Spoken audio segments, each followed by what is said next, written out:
Мен Орал қаласы номер 37 жалпы орта білім беретін мектебінің информатика пәні мұғалімі Мұрзахметова Қалампыр Қажымұратқызы, еңбек өтілім 21 жыл, педагог сарапшы.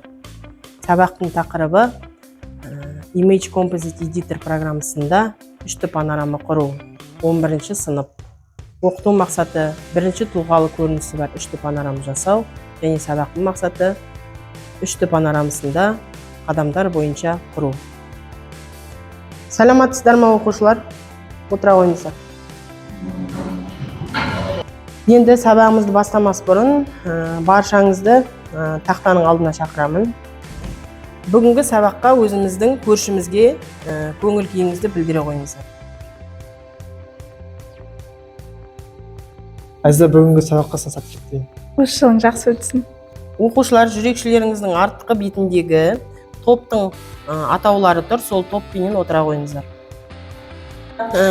4 топқа бөліндіңіздер: импорт, стич, кроп, экспорт. Осы 4 топта арнайын сіздердің алдарыңызда ноутбук құрылғысы бар.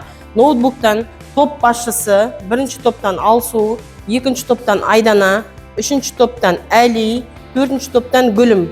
Осы 4 оқушы ең бірінші ноутбукта мында бағалау парағы бар, көріп отырсыздар. Осы бағалау презентациясында ең біріншіге топ басшысы өзінің атауын жазады, екінші топ құрамын жаза қояды, екінші, үшінші.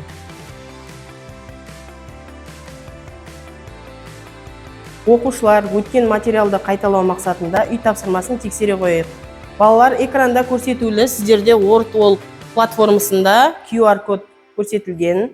Ұялы телефондарыңыз арқылы әр қайсыңыз тақтаға келіп, QR код арқылы үй тапсырмасын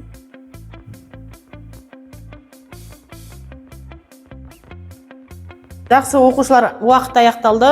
Тақтада сіздерде жауаптарыңыз. Топ басшылары алдарыңызда, мынандай ноутбукта өздеріңіздің топтың құрамын жазып қойдыңыз. Мысалға Алсу 2 балл алған болса, Алсудың үстінен бізде келесі сабағымыздың бөлімі кім тапқыр деп аталады. Learning Apps платформасында сіздерде сәйкестендіру 5-6 сұрақты. Яғни үшті панораманың түрлерін сәйкестендіру.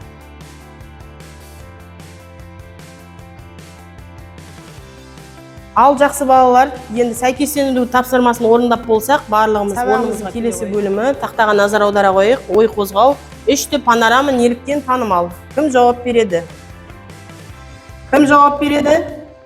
Панорама арқылы адам 360 градуста айналасын көре алады. Сонымен бүгінгі тақырыбымыз Image Composite Editor программасында үшті панорама құру.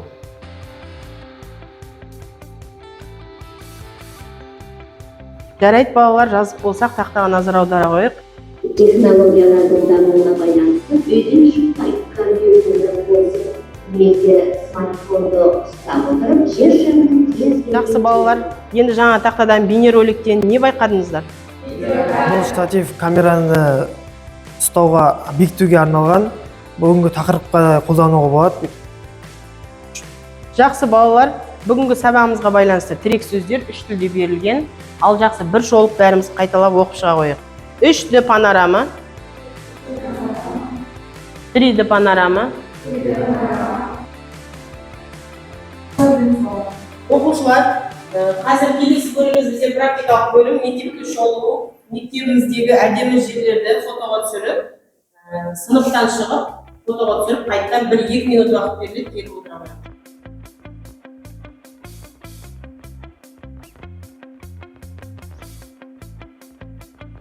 Олай болса оқушылар, фотоларымызды түсіріп келген болсақ, компьютерге жүктей қойық, жұптарымызбен отыра қоямыз.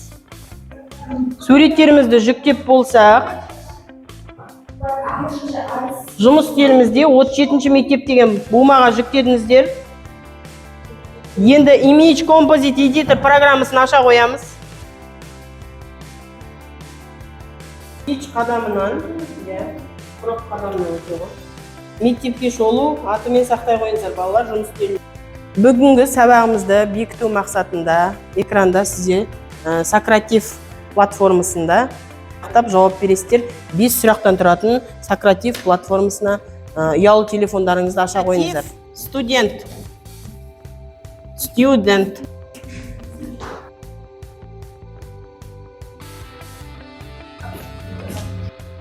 Оқушылар 10 секунд уақыт. Жақсы, оқушылар енді бекіту бөлімі бойынша бағалай қойық. Топ оқушылары. Наргиз 7 балл. Еркебұлан 7 балл. Оқушылар, бүгінгі сабағымызды қорытындылай келе, бүгінгі сабақтан алған әсерлеріңізді ұялы телефондарыңыздағы WhatsApp смайликтері арқылы экраннан белгілей қоясыздар.